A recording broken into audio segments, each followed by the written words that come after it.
Anak-anak SD itu lucu loh Mas Bit. Meskipun di kelas sering pada berantem, tapi kalau udah main bareng, biasanya mereka langsung akrab dengan sendirinya. Kalau zaman dulu tuh anak-anak hiking itu bakalnya permen sama snack. Tapi kalau aku sih bakal hiking tetap harus pakai nasi. Dan yang penting harus ada pedes-pedesnya. Pakai sambal gitu. Jakarta emang makin panas. Tapi sepanas-panasnya Jakarta masih banyak pengharapan yang aku taruh di kota ini. Pergilah bunda, jauhkanlah rasa, lihat segalanya lebih dekat, dan ku bisa menilai. Lebih bijaksana, mengapa bintang bersinar, mengapa air mengalir, mengapa dunia berputar, lihat segalanya lebih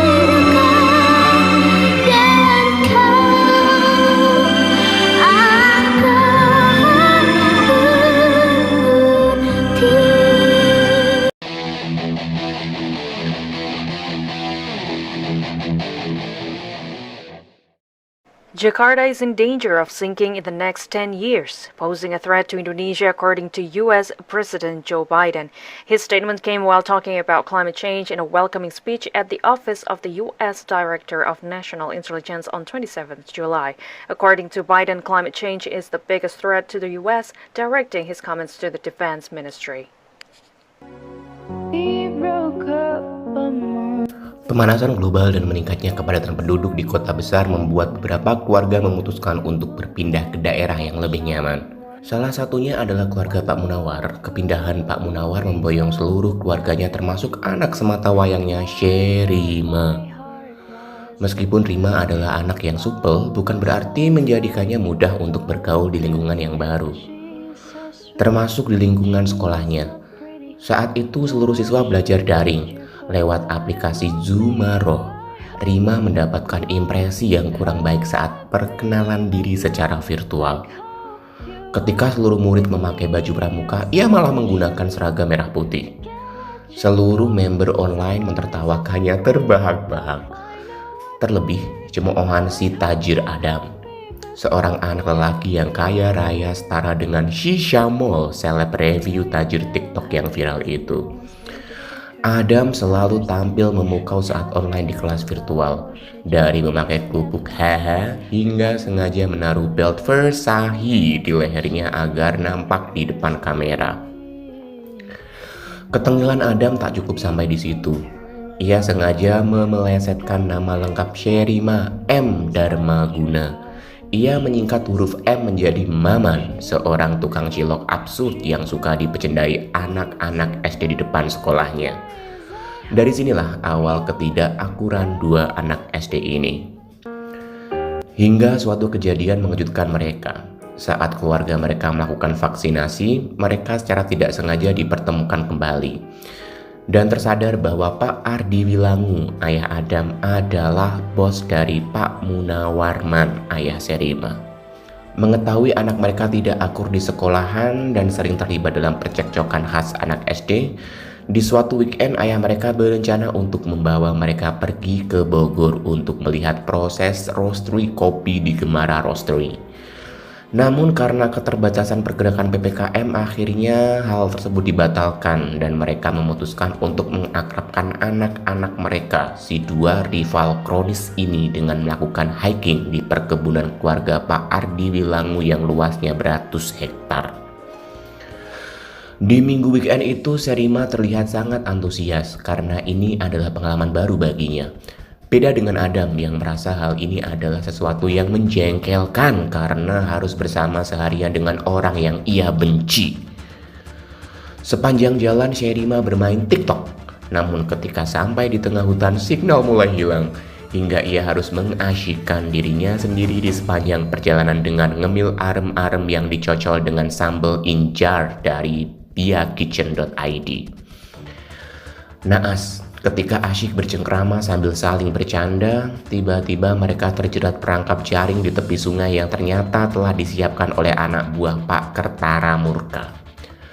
Pak Kertara Murka adalah pengusaha pengembang lahan yang selalu merayu ayah Adam untuk menjual perkebunan kepadanya.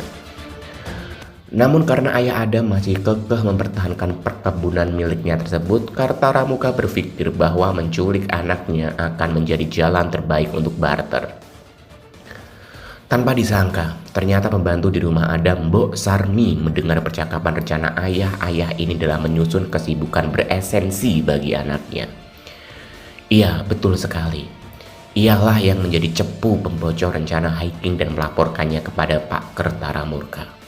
Dalam penyekapan dua anak itu, anak buah Pak Kertara Murka membawanya ke sebuah gudang pengap tempat melihat bintang dan astronomi bernama Bosi. Naas, karena tidak ada ventilasi, sesak nafas Adam kambuh. Bukannya iba, Sherima malah beratraksi dengan pura-pura mati. Adam langsung paham apa yang direncanakan Sherima.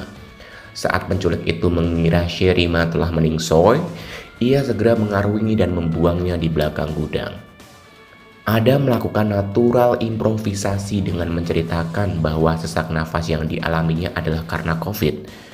Ia mengarang narasi bahwa dia telah melakukan pemeriksaan COVID sebelumnya dan menunggu hasil PCR-nya keluar. Ia mencurigai bahwa mungkin ia tertular virus keji itu dari Sherima. Ketika sudah berada di luar, Rima berlari ke jalan raya. Di sana ia bertemu dengan Dilam dan Milen yang terbirit-birit memacu CB-nya karena digerebek oleh Satpol PP saat berpacaran di waduk di masa PPKM.